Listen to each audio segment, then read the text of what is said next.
I think the primary reason why everyone is talking about Costco stock right now is because when the company reported quarterly financial results towards the end of May, the company discussed how it's responding to tariffs implemented by President Donald Trump.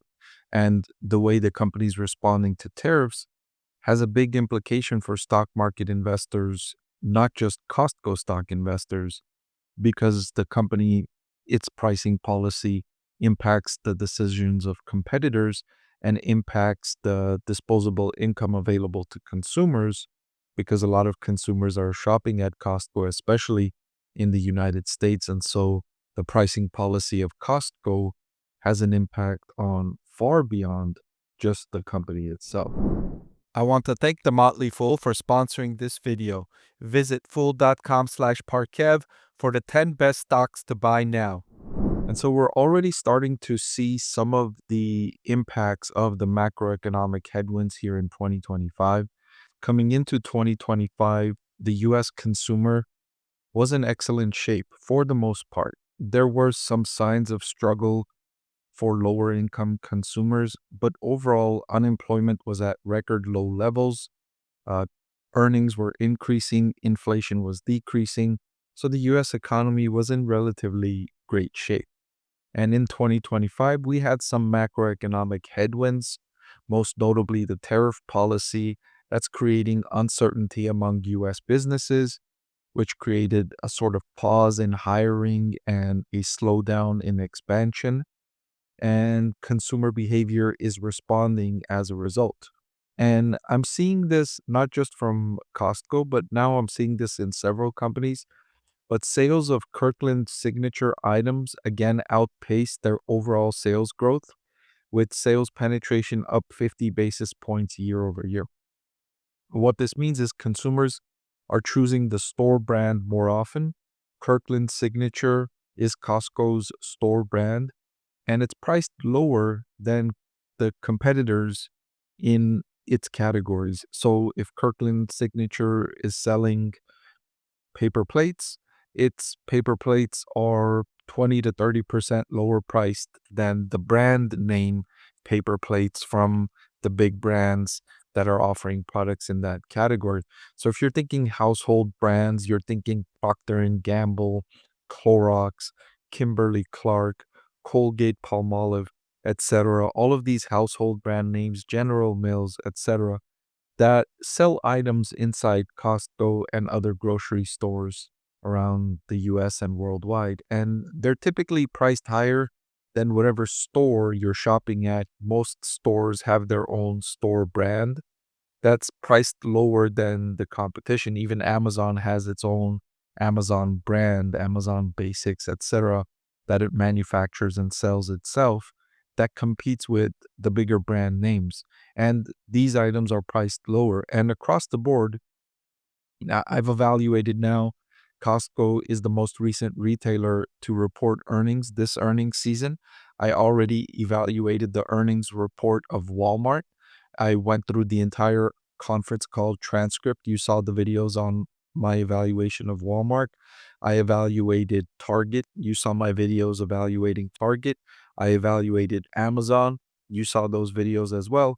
And throughout all of these companies I evaluated, I saw a similar trend, and that was consumers trading down and buying the lower priced items, right? So this is a sign that consumers are feeling pinched. Their budgets are getting stretched. Their income is getting stretched, and they need to make these choices and trade down because that's the amount of money they have available, and they need to make tough decisions. So these are the early signs we see of a slowing economy in the US. And I'm hoping that it remains contained and it doesn't worsen out of control here. So, with regard to tariffs, the company is moving more product sourcing into the countries or regions where the items are sold. And that's helping them lower costs and mitigate some of the potential impacts of tariffs. So they rerouted many goods that were sourced from countries with large tariff exposure to their non-US markets. And in the US, they pulled forward some items that they had planned for the summer and sourced additionally locally produced goods to reduce tariff impacts and ensure that they were in stock. So let me break this down. And I'm seeing many companies do this strategy as well. So international businesses like Costco, they have manufacturing and sourcing outside of the United States. They also have sales outside of the United States. And tariffs impact their businesses when they're sourcing products from outside of the United States and bringing it into the United States. So what companies are doing is for their sources outside of the United States, they're selling those in their stores and online outside the US so they don't have to pay tariffs on those goods.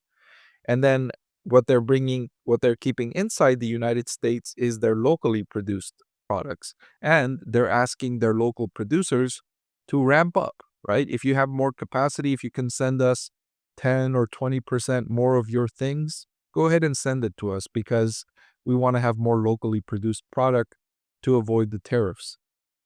And then, um, as far as pulling ahead some of the planned inventory, many businesses are doing that as well. The tariffs are on pause. The larger reciprocal tariffs are still on pause.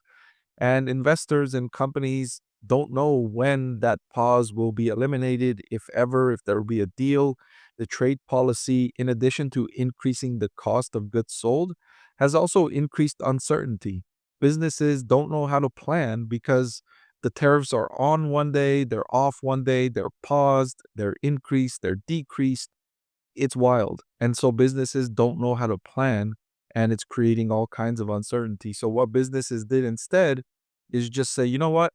While we have the opportunity, let's bring in all the inventory we can bring in while the tariffs are paused, and we'll store them here in our warehouses, etc., while we see it and evaluate what's going on, while we hear of new details, while we shift our production, while we try to source more locally, while we get production outside of China, especially because one thing that seems apparent is that the United States administration is most focused on China. The tariffs have been the highest on China.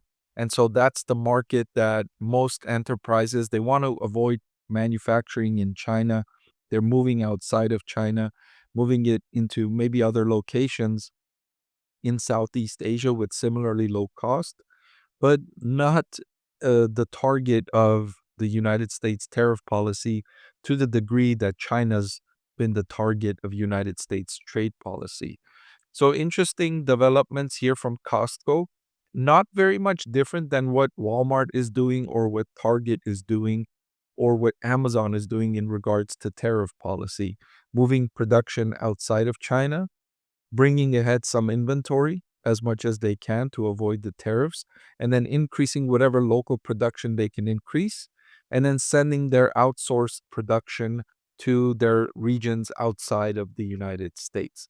So far, nearly every retailer is following this same strategy, this same policy. What remains to be seen is who is most effective at executing this policy. And that's going to be interesting to evaluate over the next. Hey everyone, I'm excited to announce that my book is finally available for sale. I've been working on it for more than a year now, so I'm really excited to finally share this with you now. It goes through my framework for evaluating stocks. Some of you often ask why I like this stock or why I like the other stock, and this framework provides you the things that I look at when I'm evaluating stocks. I've added the link in the description below.